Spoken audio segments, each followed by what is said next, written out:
Pernah nggak sih kalian mikir, kenapa satu kata bisa punya makna yang berbeda-beda? Kenapa kata malam bisa terasa romantis, tapi juga terasa menakutkan? Padahal malam ya cuma malam. Dalam sastra, makna tidak pernah sesederhana itu. Dan disinilah teori semiotika Ferdinand de Saussure membantu kita memahami bagaimana makna bekerja dalam bahasa dan juga karya sastra.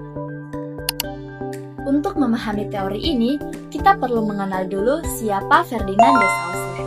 Ferdinand de Saussure adalah seorang ahli linguistik asal Swiss yang dianggap sebagai peletak dasar linguistik modern. Pemikirannya sangat berpengaruh tidak hanya dalam ilmu bahasa, tetapi juga dalam kajian sastra dan budaya. Menurut Saussure, bahasa bukan sekedar alat komunikasi, melainkan sebuah sistem tanda.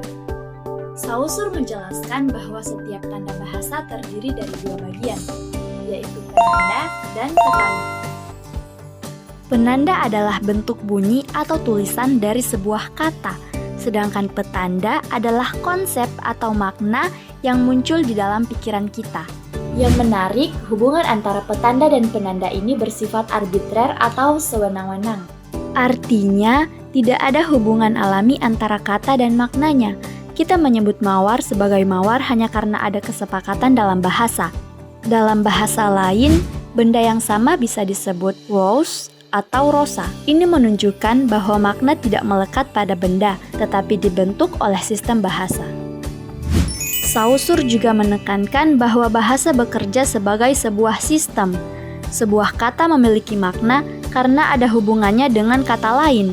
Misalnya, kata gelap bermakna karena ada kata terang. Kata hidup bermakna karena ada kata mati. Dalam sastra, hubungan antar tanda inilah yang menciptakan makna yang dalam dan berlapis. Dalam karya sastra, kata-kata tidak hanya digunakan secara harfiah, tetapi juga simbolik. Misalnya dalam kalimat malam menyelimuti kota. Kata malam di sini tidak hanya berarti waktu tanpa matahari atau gelap, tetapi bisa melambangkan kesepian, ketakutan, atau ketenangan. Contoh lain, ketika mendengar kata mawar, yang muncul dalam pikiran kita pasti adalah sebuah bunga yang memiliki tangkai yang berduri. Namun secara semiotika, kata mawar bisa mempunyai makna yang dalam seperti melambangkan arti cinta, kerinduan, atau bahkan bisa melambangkan patah hati. Ketika menyatakan perasaan cinta kepada orang yang kita sukai, kita memberikan bunga mawar sebagai lambang untuk menunjukkan rasa cinta tersebut.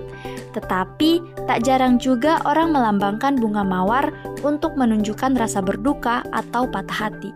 Makna tersebut muncul bukan secara alami, melainkan karena sistem tanda dan juga pengalaman budaya pembaca.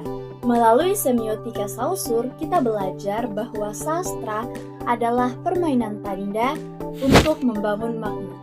Melalui teori semiotika Ferdinand de Saussure, kita belajar bahwa makna dalam karya sastra tidak bersifat tetap, melainkan dibentuk oleh bahasa, sistem tanda, dan juga kesepakatan sosial. Dengan memahami teori ini, kita dapat membaca karya sastra dan memaknainya secara lebih dalam dan juga kritis. Dan sekian video dari saya, terima kasih sudah menonton, semoga bermanfaat, sampai jumpa!